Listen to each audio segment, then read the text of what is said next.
Nous sommes depuis 2012 dans la majorité présidentielle et nous voulons contribuer aux réformes qui sont faites dans ce pays.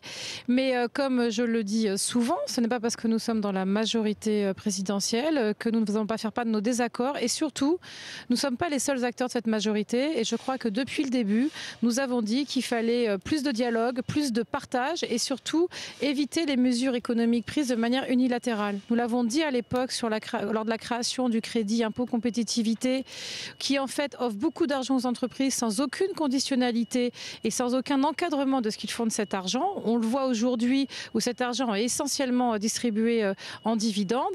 Mais maintenant, et j'ai écouté ce que François Hollande vient de dire sur la question de l'emploi, il est temps d'apporter aux Français des réponses concrètes sur les questions de la création d'emplois dans les filières d'avenir, notamment dans les filières de la transition écologique de l'économie. Je pense aux énergies renouvelables, je pense à une filière de l'automobile modernisée, je pense à la question des transports communs et la mobilité en général.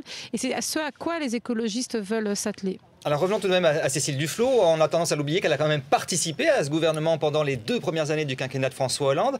Najat Vallaud-Belkacem sur BFM TV parle aujourd'hui d'un manque de considération pour les Français, pour le gouvernement.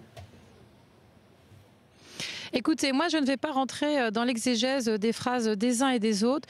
Moi ce que je vois aujourd'hui, c'est que notre pays est en difficulté. Nous avons un gouvernement qui a fait des choix, notamment en matière économique, d'appliquer ce que l'Europe lui demandait. Et nous avons dénoncé ce tournant de l'austérité qui va trop vite, qui est trop fort.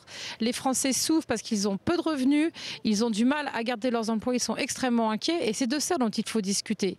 Et je crois que les commentaires des uns et des autres importent peu. Aujourd'hui, on doit répondre aux questions de la crise.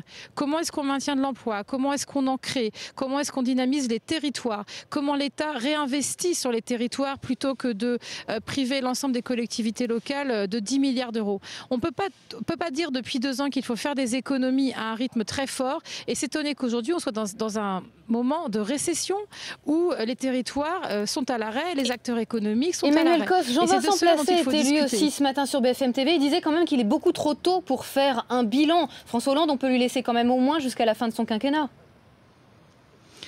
Ce qui est certain, c'est que le bilan de François Hollande, il se fera en 2017. Et moi, je ne fais pas le bilan de François Hollande. Moi, je dis que la gauche a gagné des élections en 2012, qu'aujourd'hui, elle gouverne et qu'elle doit, dans sa pluralité, répondre aux attentes des Français, porter ses réformes. Et pour cela, il faut qu'il y ait une politique écologiste en matière économique. Et il faut faire ce qu'ont fait d'autres pays européens, faire une relance écologiste qui a permis de, justement, créer des emplois et de répondre à la crise.